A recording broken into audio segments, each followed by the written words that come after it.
Bonjour et bienvenue dans l'émission La Clé de voûte.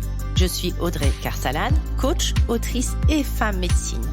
J'aide les entrepreneurs du nouveau monde à développer leur business les pieds dans la terre et la tête connectée aux étoiles.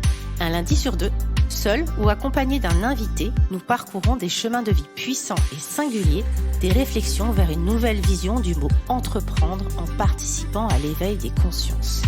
La clé de voûte, le trait d'union entre le monde visible et invisible de l'entrepreneur conscient de ses actions et à l'écoute de son intuition.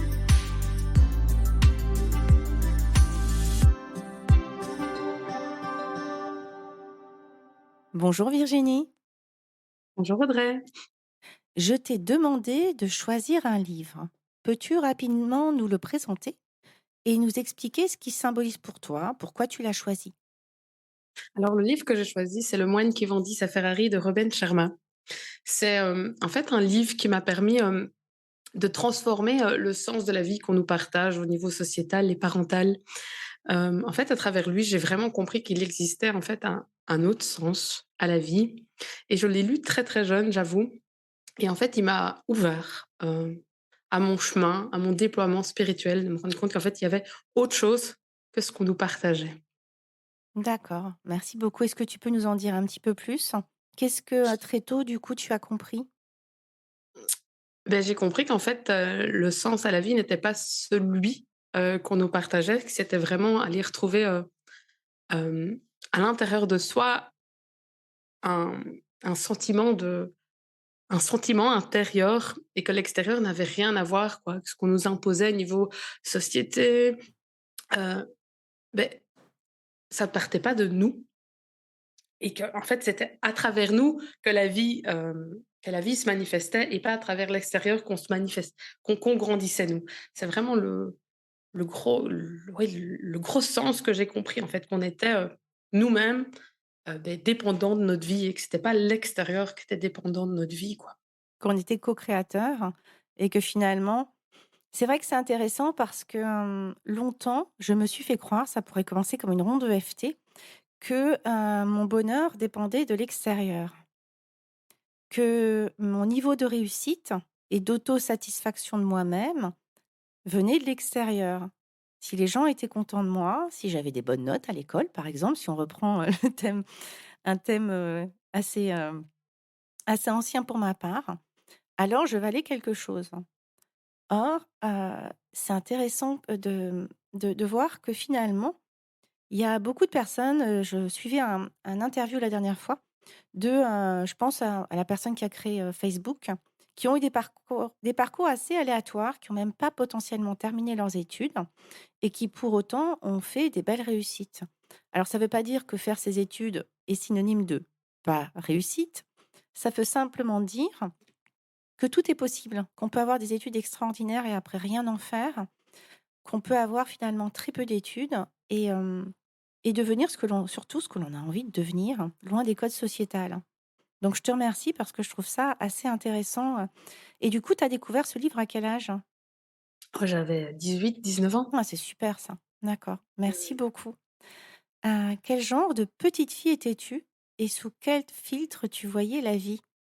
Et ben moi, j'étais une petite fille très, très timide, très D'accord. introvertie, et qui allait chercher, son expression d'elle, hem, dans la nature, dans son imagination, dans les chevaux.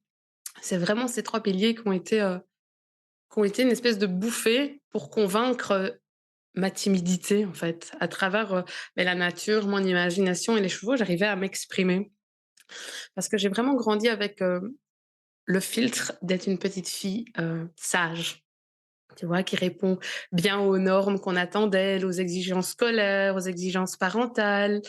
Hem Et j'ai vraiment quand je prends du recul, je me suis vraiment rendu compte que en fait, j'ai jamais pu exprimer, en fait, ma différence parce que petite, je suis diagnostiquée dyslexique et donc moi, j'arrive à faire plein de choses, mais avec ma façon à moi et en fait, cette façon-là, qui est moi aujourd'hui, hein, que je revendique aujourd'hui haut et fort, eh beh, on me la juge. on la juge, on dit: «En fait, elle peut pas exister. Ce que tu dois faire, c'est comme on te le dit».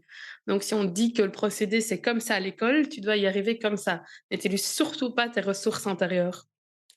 Donc j'ai vraiment grandi à travers ce filtre-là, enfin on m'a mis dans ce filtre-là, j'ai grandi aussi dans ce filtre-là de me dire: «OK, je vais répondre aux normes pour pas être jugée en fait», parce que ça vient chercher, des blessures en fait profondes même quand on est petit et hem et encore une fois et je crois que je le répéterai toujours, ce qui va être ma bouffée, d'air, ce qui va me permettre de me sauver, enfin oui de grandir en tout cas, pas de me sauver, le mot est peut-être un peu fort, mais de grandir, ça va être les chevaux.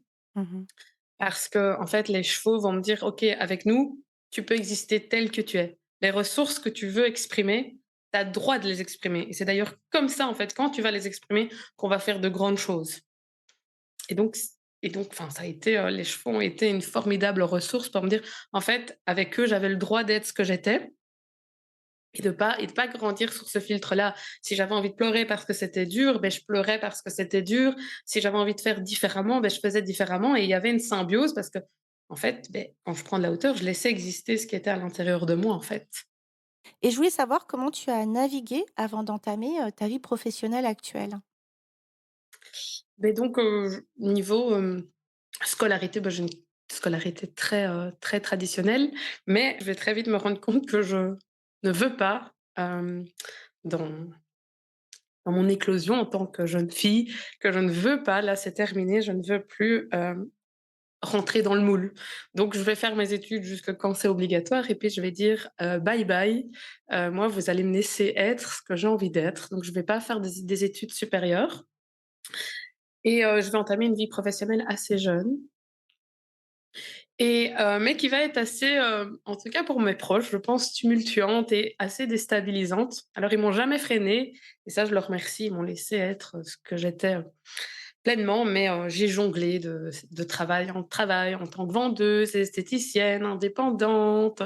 J'ai jonglé, j'ai quitté des CDI, heu, alors que niveau, parental et familial, c'est pas du tout ce qu'on attendait de moi, hein. On attendait, enfin, je suis d'une famille, très enfin, qui était très rangée, là, qui est occupée un peu de s'ouvrir, mais bah, on signe un CDI pour la vie, quoi. Voilà, ça c'est, le lien, familial, hein, on switch pas et moi je vais quitter des CDI pour des petits contrats précaires, enfin plus petits, pour des CDD. Enfin, je vais vraiment jongler jusqu'à trouver, beh, ma voie, aujourd'hui. Est-ce que tu peux expliquer aux Voilà. auditeurs ce que tu fais? Alors, aujourd'hui je suis, constellatrice assistée, par les chevaux. Donc, en gros, hem, on a tous des mémoires qui se sont cristallisées dans notre enfance, dans no grâce à cause de nos lignées familiales, si on est ouvert à cause de nos vies ancestrales et moi, beh, je viens les mettre au grand jour pour ouvrir des espaces de guérison avec les chevaux. Voilà, c'est de manière très, très simplifiée, mais c'est vraiment une expérience qui va se vivre plus qu'elle ne s'explique parce qu'elle passe à travers le ressenti, à travers un prisme qui se vit et qui ne s'explique pas. Quel est le rôle, des chevaux? Et les chevaux, ils sont révélateurs de notre état intérieur. Donc, eux, ils vont aller en fait à la mémoire. Ils vont aller contacter cette personne, enfin la personne qui vient, à cette mémoire qui est encore en fait invisible. Parce que les constellations, elles permettent de rendre visible ce qui est invisible. Donc en fait, les chevaux, ils viennent appuyer, ils viennent rendre tangible ce que la personne peut-être peut percevoir subtilement, mais n'arrive pas encore à exprimer. Les chevaux, ils vont vraiment renvoyer cette image de dire: «Regarde, en fait, là, ce que tu ressens, regarde ce que c'est». En fait, ils vont être tel un miroir et donc beh, ils sont véritablement un soutien à la à l'outil de la constellation, quoi, parce qu'ils viennent, symboliser, l'image, ils viennent appuyer l'image, ils viennent révéler, ils viennent rendre tangible, en fait, l'invisible, la mémoire, en fait. Ce que tu partages est intéressant, c'est-à-dire qu'on parle de mémoire transgénérationnelle qui se, transmettent de génération en génération. On parle de mémoire de notre enfance, souvent avant 7 ans. Ça peut être aussi des traumatismes enfouis, comme ça peut être, finalement des mémoires de vies précédentes. Moi, j'ai vécu, lors d'une cérémonie, hem, une mémoire qui est revenue, qui était une mémoire, d'amérindienne. Donc c'est vrai que j'avais pas cette notion, j'entendais parler de vie antérieure, j'y croyais fortement. Quand c'est venu à moi, tout d'un coup, ça a été quelque chose d'énorme. Donc c'est ce que je veux partager aux auditeurs, c'est que je comprendrais que ça leur parle pas. Je comprendrais qu'ils aient une ouverture, mais que pas forcément. Simplement, effectivement, il y a des cadeaux dans nos vies intérieures, de choses qu'on a déjà expérimentées, de dons qu'on peut venir, une fois que c'est révélé à la surface, se réapproprier. Et c'est pas, et c'est vrai que le rôle de notre cerveau, c'est de nous protéger, nous structurer. Et donc, c'est pour ça qu'on a, parfois des traumatismes oubliés parce qu'ils sont trop déstructurants. Et quand la personne est suffisamment structurée, avec des croyances, avec ce qu'elle a appris, alors là, on peut venir commencer à éplucher comme l'oignon, comme l'orange, commencer à enlever des petites couches et laisser émerger des souvenirs du passé sur ces 3 niveaux-là, quel que soit le niveau, et qui va permettre de réintégrer. Parce qu'on pourrait se dire, mais pourquoi j'irais fouiller dans mes mémoires? Parce que ça va permettre de comprendre pourquoi il y a des choses qui fonctionnent pas en nous. Ça peut être par exemple des relations sentimentales, dans le business aussi, hein. Des choses qui viennent se répéter de par nos croyances qu'on a reçues petites, qui ont été gravées en nous, mais également comprendre aussi sur des chemins peut-être plus antérieurs et pourquoi on le ferait? Pourquoi on viendrait te voir? Finalement, parce qu'il y a un cadeau. Beh, bon, pourquoi on viendrait me voir? On vient me voir parce qu'en règle générale, les gens se sentent coincés et ils ont en fait, ma clientèle, c'est des gens qui ont conscience. J'ai pas, en règle générale, j'ai pas de personnes qui sont, alors je vais mettre beaucoup de guillemets, mais très novices, dans le déploiement personnel, dans le déploiement de soi. C'est vraiment des gens qui ont pris une conscience, mais qui se rendent compte qu'il y a quelque chose qui bloque, en fait. Il y a des schémas qui se répètent, il y a un blocage auquel, en fait, ils ont beau aller, à l'intérieur de soi, aller faire toutes les thérapies, il y a quelque chose qui bloque et ils n'arrivent pas à prendre conscience. Et donc moi, on vient, parce qu'on est un trio avec mes chevaux, on vient révéler, en fait, tiens, en fait, c'est ça qui bloque. Ok, tu as déjà structuré plein de choses, mis plein de choses dans ta vie en place. Et là, on vient un peu mettre la cerise sur le gâteau. Tiens, maintenant que tu as pris conscience, en fait, elle ne sera plus jamais bloquée parce que tu as pris conscience de ça. Et puis, ben, un peu comme tu l'expliquais, en fonction de la personne, en fonction de son degré d'ouverture, d'accueil, on peut ouvrir un chemin de guérison ou on peut juste ouvrir un chemin de prise de conscience. Et pour moi, il y a vraiment deux énergies très différentes dans les constellations. C'est soit on prend conscience et c'est le chemin qu'il faut d'abord emprunter pour venir apporter une structure différente, ou soit en fait on vient s'en libérer de cette mémoire. Elle n'a plus lieu d'exister. On la rend à qui elle appartient, on la rend à ben, soit notre petite fille intérieure, enfin à cette petite fille intérieure, oui, qui peut vivre en nous, à, à nos lignées. Et donc il y a vraiment enfin, oui, deux façons de jongler avec la constellation et souvent ce qui se passe dans le champ, parce que donc on ouvre un champ d'âme, un champ quantique, on le nomme un peu comme on veut, n'est révélé que ce qui est prêt à être révélé à la personne. Et ça, c'est très important. De se dire: «OK, en fait, je vais pas sortir là, complètement». Alors si, des fois ça peut chambouler, hein, mais ce qui chamboule, c'est que vous êtes prêt à le voir, c'est que vous avez les fondations, vous avez les structures prêtes à. C'est ça, c'est bien, ce dont on parle dans structurer, déstructurer. C'est qu'on est prêt à avoir cette information, même si elle vient chambouler la personne, elle est prête à la recevoir et activer et à guérir quelque chose en elle ou à le comprendre. Tout à fait. Merci beaucoup. Ce podcast s'appelle La clé de voûte et symbolise le trait d'union entre le monde visible. Avant, je disais invisible, maintenant, je préfère dire subtil. J'évolue aussi, parce que pour moi, finalement, il n'est pas si invisible que ça.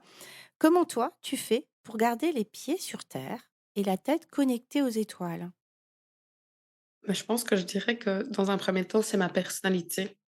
C'est que j'oublie pas, en fait. J'oublie pas qu'avant tout, je suis un être humain.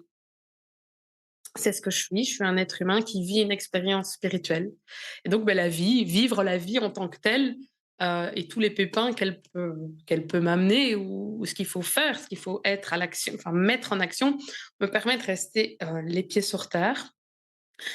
Et encore une fois, ben, les chevaux, ils sont ils sont tellement miroirs de cette subtilité. C'est-à-dire que quand on voit les chevaux, ils ont ce bagage, cette puissance, cette noblesse d'être très ancrés.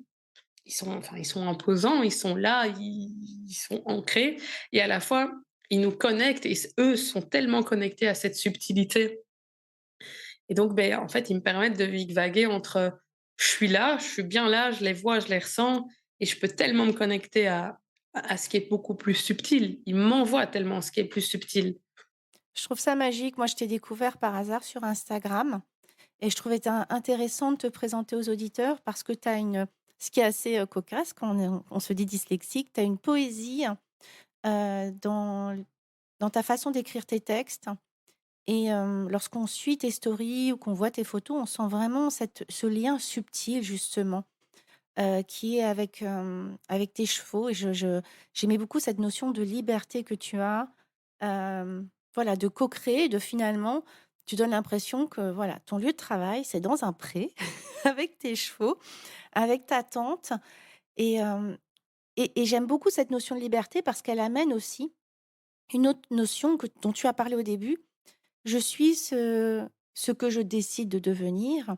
Peut-être que ça peut être un peu fort, mais je suis ce qui se propose sur ma route et là où j'ai envie de répondre oui. Et finalement, lorsqu'on s'autorise à prendre des chemins de traverse, on arrive à créer une vie magique. Ça ne veut pas dire une vie simple au quotidien, parce qu'on est dans la 3D. Donc, ce que j'entends par la 3D, c'est le monde matérialiste, payer ses factures, gérer. Et puis, on est dans une expérimentation humaine et pas céleste. Simplement, ça permet de ramener de la magie autour de soi. Et j'invite vraiment les auditeurs à aller découvrir ton compte et s'ils sont, dans le coin, à aller, te rejoindre. Tu es où toi? Ah moi je suis de Belgique, je viens de Belgique et tout près de Bruxelles. Voilà, je suis près de la capitale. Merci beaucoup. Quel conseil tu donnerais à ceux qui se sentent appelés par ce monde un peu plus subtil, mais qui ne savent pas, ou n'osent pas commencer à l'explorer? Alors ce que je veux dire, parce que c'est le chemin que j'ai emprunté en fait, c'est de venir vivre une expérience, que ça soit chez moi ou ailleurs, avec les chevaux. Parce qu'en fait, ils vont rendre tangible ce qu'on peut croire invisible. C'est-à-dire qu'on va avoir un ressenti, on va avoir une information et eux, à travers leur interaction, ils vont la matérialiser et donc ils viennent, ouais, le conseil que j'ai à dire, c'est de vivre une expérience avec les chevaux parce qu'ils m'ont tellement apporté cette connexion que moi, c'est ce que j'ai envie de partager au monde entier, en fait. Allez voir ce que les chevaux peuvent vous procurer. Ils viennent, en fait, nous connecter entre ciel et terre. Et donc, avec eux, ce qu'on perçoit invisible devient tangible, en fait. Ils nous offrent des images symboliques par rapport à ce qu'on se dit. En fait, j'ai perçu ça et boum, en fait, ils vont nous offrir une image symbolique par rapport à ce qu'on a ressenti et qu'on ne sait pas expliquer, quoi. Voilà ce que j'aurais tendance à répondre. Merci beaucoup Virginie. Virginie, qu'est-ce qui fait de toi un être singulier? Ce qui fait de moi un être singulier, je pense que c'est, ma spontanéité et mon grain de folie. C'est-à-dire que, quoi qu'il arrive, je vais ajouter beaucoup, beaucoup de légèreté, heu, dans toutes les expériences qui peuvent m'arriver et je pense que c'est là, oui, ça c'est ma petite particularité. C'est un peu comme si j'étais, clavier est un grand jeu et je joue avec, non pas avec un jeu où il y a un gagnant et un perdant, mais un jeu où, comme quand on est petite, on s'imagine et on crée l'histoire qu'on veut. Et donc je pense que c'est vraiment ça, ma petite folie, cette âme d'enfant que je continue en fait à entretenir, adulte. Et tu m'avais parlé que, ce grain de folie, tu le devais aussi, sauf si je me trompe, au fait que, plus jeune, tu étais plus timide et que du coup, tu avais eu cette impression de pas réussir à prendre ta place et qu'il y avait une certaine lourdeur. Oui, en fait, je pense que je m'en suis rendu compte et que j'ai, enclenché ce mécanisme-là d'avoir cette spontanéité, cette joie. Hem, Jeune adulte, en fait, j'ai eu un gros boom et là, j'ai vu avec, conscience, en fait, que je répétais le mécanisme d'enfant. C'est-à-dire de rentrer dans le moule, de ne pas avoir cette pleine présence d'être ce que je suis en légèreté avec, la spontanéité en fait d'un enfant et je pense que quand je m'en suis vraiment rendu compte, ben là je me suis dit, «OK, là tu peux choisir d'être ce que tu veux, d'ajouter de la légèreté, d'ajouter de la spontanéité, d'ajouter ce grain de folie et ça n'enlève en rien ce qui est occupé de se passer, mais ça ajoute de la légèreté en fait». C'est intéressant parce que tu parles justement du fait de choisir, hein. Et choisir, il y a aussi une notion d'expérimentation. Et si, par exemple, hem, et si peut-être le fait de ne pas avoir eu ta place, d'être resté dans quelque chose que tu décrivais comme enfermant, de cette scolarité où tu ne te retrouvais pas, et si le fait d'avoir expérimenté ça te permettait aujourd'hui de choisir la la légèreté et la folie? Moi, je donne un exemple, je suis restée 13 ans dans un CDI. J'ai expérimenté ça pour moi même trop longtemps et parfois j'avais des regrets. Je me disais: «Quand même, je suis restée très longtemps». C'est parce que je suis allée au bout de cette expérimentation qu'aujourd'hui, je connais la saveur de l'entrepreneuriat, qui n'est pas un long fleuve tranquille. Il y a des choses qui fonctionnent, des choses qui fonctionnent pas, des remises en question. Pour autant, ça me donne un moteur de dingue pour maintenir, hem, pour maintenir cette joie dans l'entrepreneuriat parce que je sais ce que j'y gagne. Est-ce que ça te Oui, parle? beh, tout à fait. J'ai envie de dire que derrière chaque expérience qui pourrait être plus lourde, en fait, il y a un cadeau caché. Et ce cadeau caché, c'est de prendre conscience de: «Tiens, qu'est-ce que cette expérience va m'apprendre? Qu'est-ce que cette expérience va me permettre, en fait, d'aujourd'hui d'engendrer dans ma vie pour ne pas le reproduire, en tout cas, de la même manière, de la même façon, avec beaucoup plus» oui, ben, moi, c'est moi, donc de légèreté, en fait, on est dans un jeu et on choisit de comment on va vivre la chose. Ça n'enlève en rien ce qu'on peut vivre, mais on peut choisir de comment le vivre. Oui, c'est intéressant ce que tu peux dire. Moi, je sais que la première fois que j'ai expérimenté des gros changements, ça a été vraiment dans la douleur, dans la résistance, dans la non-compréhension de ce qui se passait. Ce qui change aujourd'hui, c'est pas le fait, c'est-à-dire qu'il m'arrive des choses qui sont pas très drôles, simplement l'expérimentation, elle est plus la même.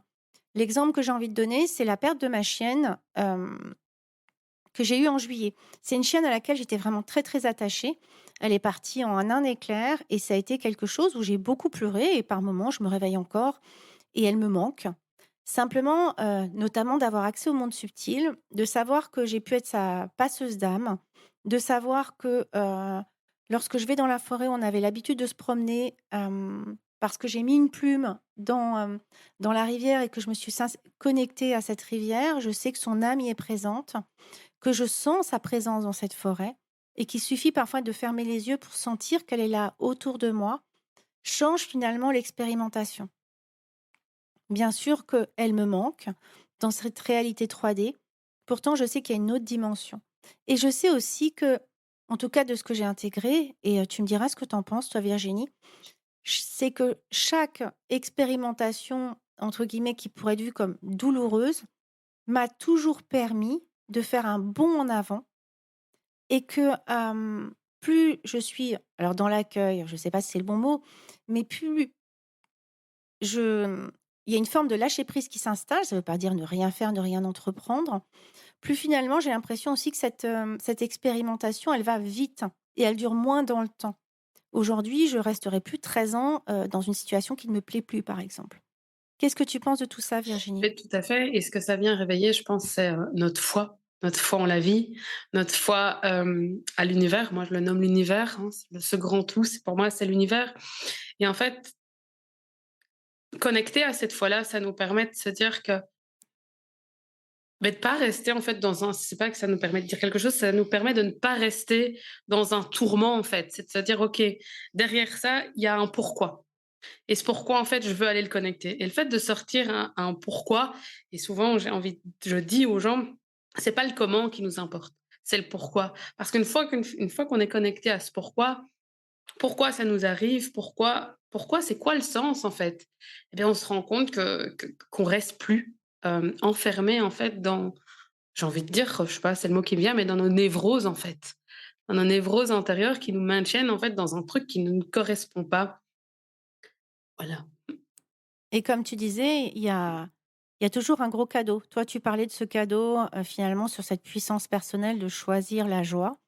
Moi, le cadeau que j'ai eu, c'est cette connexion monde subtil. C'est que du coup, il y a des choses qui sont venues à moi, qui sont réveillées à moi et que j'avais pas forcément eu l'occasion d'expérimenter et qui sont venues effectivement dans une forme de travailler ma médecine et qui m'amènent aujourd'hui sur d'autres plans.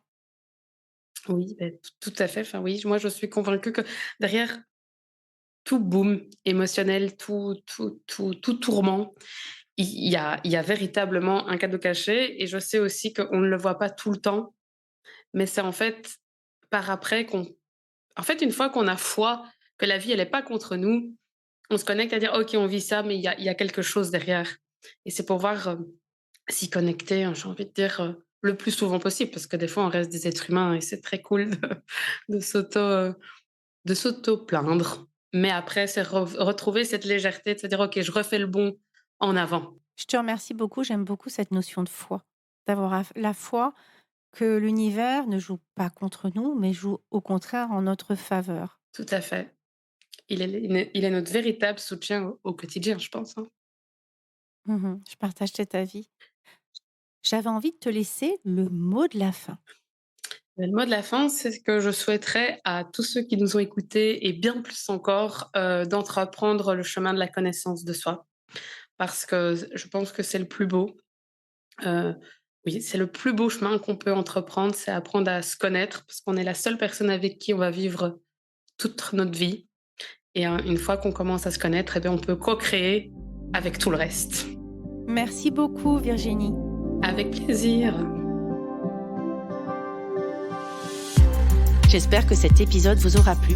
N'hésitez pas à le partager à des personnes qui veulent elles aussi créer les pieds dans la terre et la tête connectée aux étoiles. Retrouvez l'ensemble des informations et des liens dans le descriptif de l'épisode ainsi que sur mon site audreycarsalade.com. N'hésitez pas non plus à laisser un commentaire si vous avez des suggestions, des idées ou tout simplement si vous avez aimé cet épisode. Pour cela, rien de plus simple, filez sur Apple Podcast et n'oubliez pas les petites étoiles. Retrouvez-moi aussi sur les réseaux sociaux sous le nom de Audrey Carsalade et à l'adresse contact@audreycarsalade.com. N'oubliez pas non plus de vous abonner à la clé de voûte sur votre plateforme d'écoute podcast préférée pour être informé de la sortie du prochain épisode. Bonne semaine à tous et merci de votre écoute.